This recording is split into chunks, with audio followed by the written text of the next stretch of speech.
Kanalıma hoş geldiniz. Hepinize mutlu, güzel bir gün diliyorum.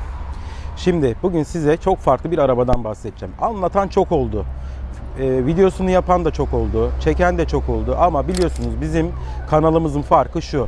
Biz arabayı kiralayıp 2 gün, 3 gün binip ondan sonra onun hakkında onu sürerek yorum yapmıyoruz. Biz gerçek yorumları yapıyoruz. Gerçek kullanıcı yorumları yapıyoruz kanalımızda.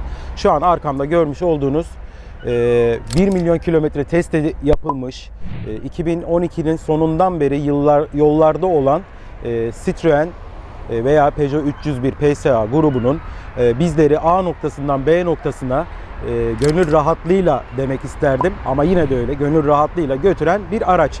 Şimdi gelin detayları konuşalım. Videomuz neyi ilgilendiriyor? Bu arada onu da söylemeden edemeyeceğim.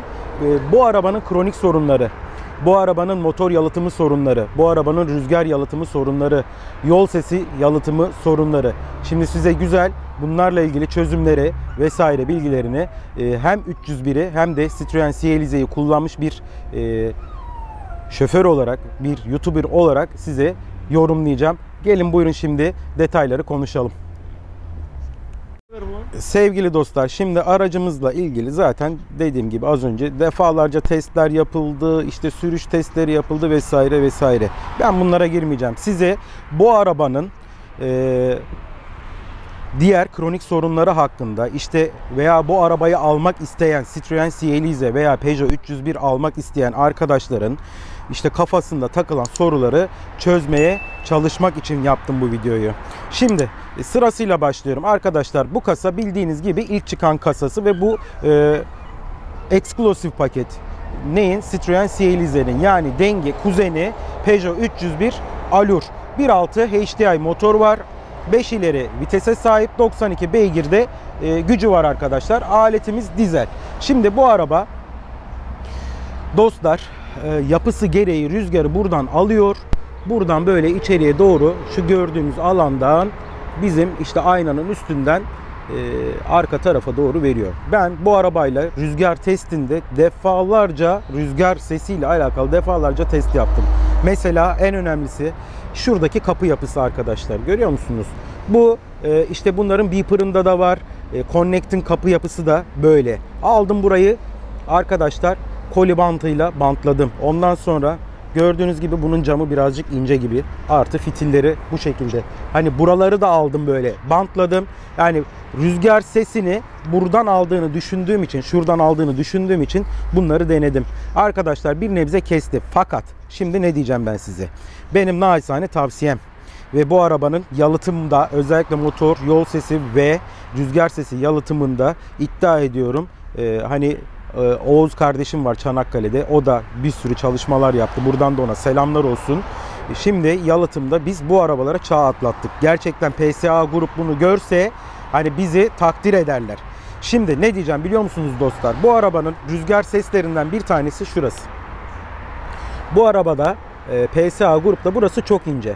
Bunu gönül rahatlığıyla bir gün boş vaktinizde, hava güzelken arkadaşlar şuraya gelin. Şuraya gelin, şu fitili şuradan sökün. Şu boşluğu görüyor musunuz? Bakın şuradaki boşluğu. Bunu böyle indirin abi aşağıya doğru. Bu boşlukta şuraya, şu iç kısma silikon sıkın. Bu bir. Bunu yapın arkadaşlar. Buradaki sesi bir nebze azaltıyor. Tabi amacımız bu arada şu. Bu anlattıklarım işte sesi %100 kesiyor manasına gelmiyor. Ama atıyorum bu arabada biliyorsunuz 80'den 90'dan sonra içeriye çok fazla rüzgar sesi geliyor. Artı şu kapağı sökün arkadaşlar. Bunun içinde de 2 tane delik var. Buralara da silikon koyun. Şimdi bunlar neyi sağlıyor? En azından şuradaki yoğun olan sesi sağlıyor. Ben şu tarafa videolarımda görürsünüz. Gerçi onlar çok eski videolardı. Biraz böyle acemilik zamanımızın olduğu videolardı. Buraya fitil de uyguladım. Evet, güzel sesi kesti. Artı yine naçizane tavsiyem şu kısım dostlar. Buradan aşağıya doğru böyle kapı fitilleri var. İnternette arayın bulursunuz. AliExpress'te falan da var. Şura. Burayı da kapatmaya çalışın. Ben işte şu alt kısım. Buralara da hep fitil uyguladım. Bunlar rüzgar sesini bu arabada bayağı bir kesti. Kaportanın içine yapmış olduğum, yani şu duyuyorsunuz, şu sesi, şu gelen sesi ben Bituself veya Simself dediğimiz malzeme artı ses yalıtımı 7 dediğimiz Adetaş yapı var internette. Girip bakabilirsiniz. Onlara da selam olsun buradan. Onlardan bu malzemeyi alıp komple aracınıza uygulayabilirsiniz. Bu da neyi kesiyor? Metaldeki rönesans sesi mi diyorlar? Bir ses diyorlar. O sesi kesiyor. O tınıyı, tıngırtıyı, şu tın tın tın sesini kesiyor. Şimdi bununla birlikte dostlar, bu arabanın en büyük handikapı, rüzgar sesi handikapı. Bakın şu boşluğu görüyor musunuz? Çok fazla boşluk var burada. Artı, yani bilmiyorum çok belli oluyor mu? Şu karşıda bakın, şu aradaki boşluğu görüyor musunuz? Çamurlukla kaputun birleştiği yer. Bakın şuradaki boşluk. Birazcık da şöyle zoomlayacağım. Bak şurası arkadaşlar. Orası bir boşluk. Şimdi o boşluk ne boşluğu? Kaputla çamurluğun birleştiği boşluk. Dolayısıyla önden gelen rüzgar oraya geliyor ve bu arabanın şu cam kaputla sileceğin olduğu yerde, tamam burada bir fitil var. Fakat çok sağlıklı bir fitil değil. Güçlü bir fitil değil. Şimdi dolayısıyla dostlar, buradaki fitili, hatta şöyle göstereyim, motor kaputunu açalım.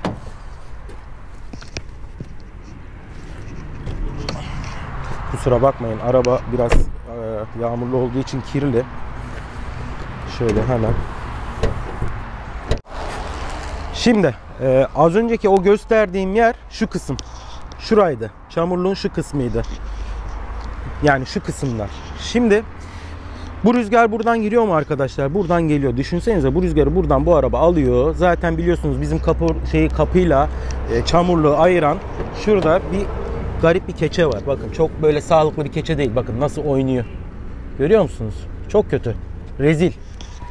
Dolayısıyla davlumbazı söküp orayı da yalıttığınızda, artı şuradaki şu fitili, bakın ne kadar yumuşak.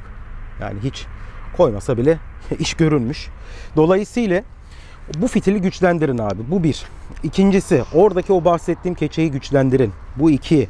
Üçüncüsü, ben Ford'larda gördüm. Kendi arabamda da uyguladım. Dostlar, bu çamurluğun içine böyle bildiğimiz kırlent yastık gibi bir şey koymuşlar. Yani dolu gelen havayı, önden gelen bu havayı orası tutuyor. Dolayısıyla onu da uygulayın.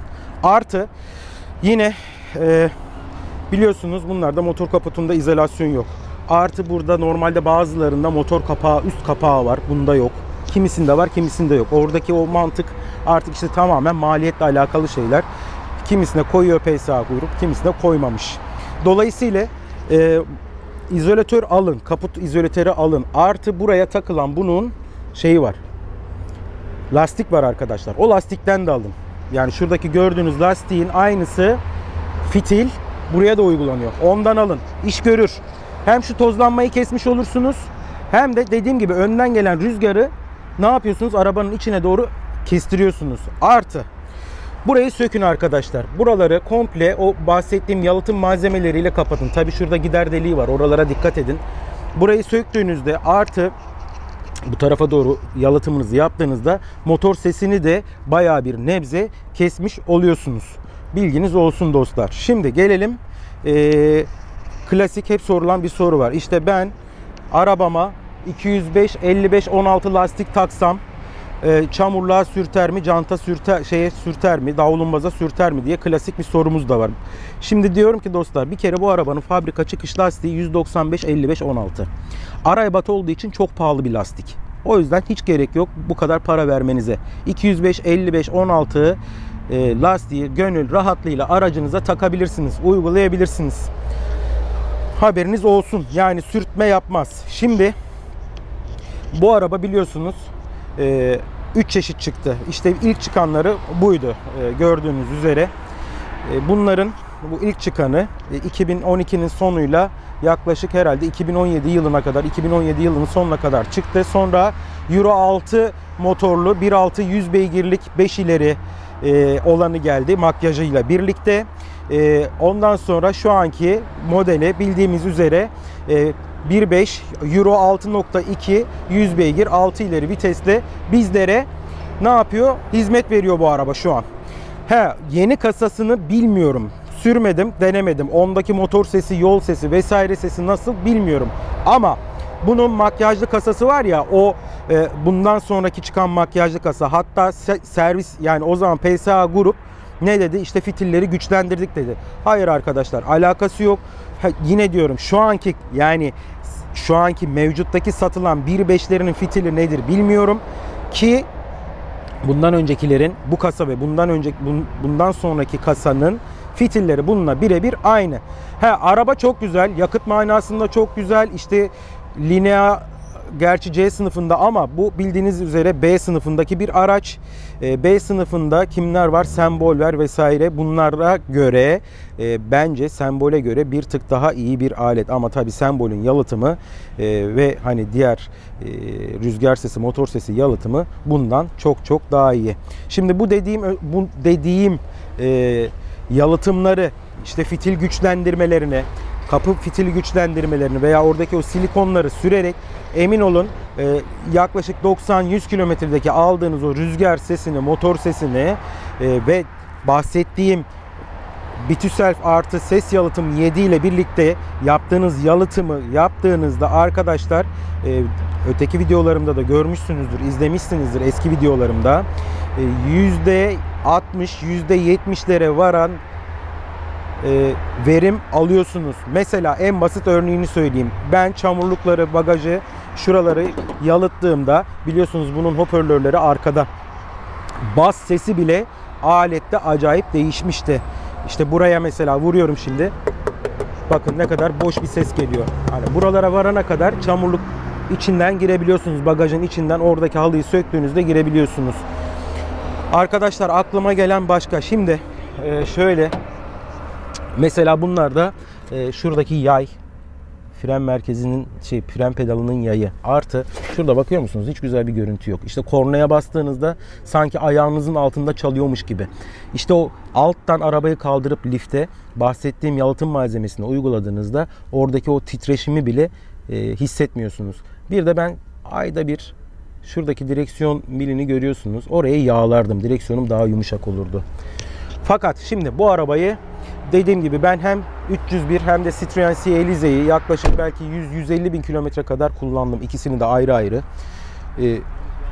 Motoru 10 numara bir motor dostlar. Yani ben üstüne tanımıyorum. Hakikaten, hatta şöyle, ben yazılım da yapmıştım. O zaman belki inanmayacaksınız. Belki farklı yorumlar da gelecek şu an ama A3'tü, Golf'tü vesaire bu tarz arabalarla hakikaten hani çok böyle hızlı kullanan, kapışmayı seven bir adam değilim ama birkaç kere böyle onlarla zaten şey yaptığımızı, yani yarıştığımızı demeyeyim de kapıştığımızı ve hakikaten geçtiğimi de biliyorum. Niye? Araba hafif bir araba.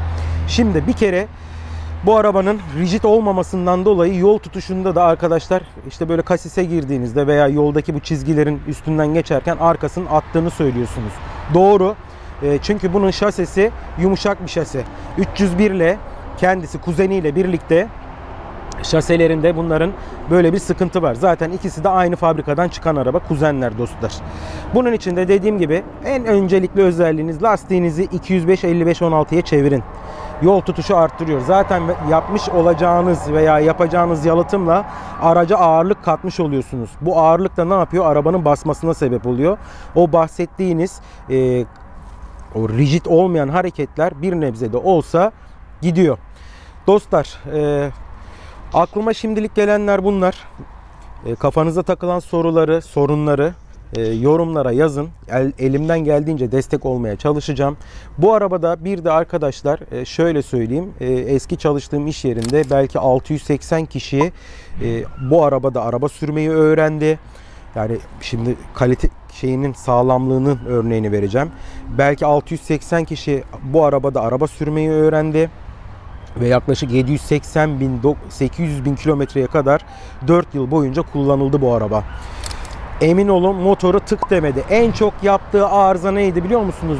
Amortisör üst takozu, şanzıman takozu, motor takozu. Bunlar böyle sürekli arıza veriyordu. O da normal arkadaşlar. Çünkü 680 kişi, adam çukurdan kendi arabası gibi geçmez. Nihayetinde milli servet şu araba. Ama tabii hani dikkat etmedikleri için en çok arızayı, daha doğrusu arıza değil mi, sıkıntıyı biz orada yaşamıştık. Evet dostlar, şimdilik söyleyeceklerim bunlar. Yine diyorum aslında yakışıklı, güzel bir araba. Hatta işte fotoğrafını bulabilirsem eski arabamın Benim mesela şuralarda AliExpress'ten getirttirdiğim böyle güzel bir mikelaj parça burada var. Şurada sis farının üstünde böyle güzel bir mikelaj parçam vardı. Hatta altında işte yine kanalımda bulabilirsiniz. Şöyle şu alta cruise lip. Chevrolet Cruise'un lipi çok başarılı oluyor. Astra H'ın lipi de güzel oluyor ama ben memnun kalmamıştım. Çünkü arabayı boğuyordu Astra H'ın lipi. Fakat Cruise lipin yapısı çok güzel olduğu için alt tampon da hem rüzgarı çok kesmiyordu. O direnç, zaten arabamızın önü biraz küt. O direnci kırdığını inanıyordum. Evet, kendinize iyi bakın. Başka videolarda görüşmek üzere. Hoşça kalın diyorum. Lütfen kanalıma abone olmayı, videolarımı beğenmeyi, paylaşmayı unutmayın. Desteğinizi rica ediyorum dostlar.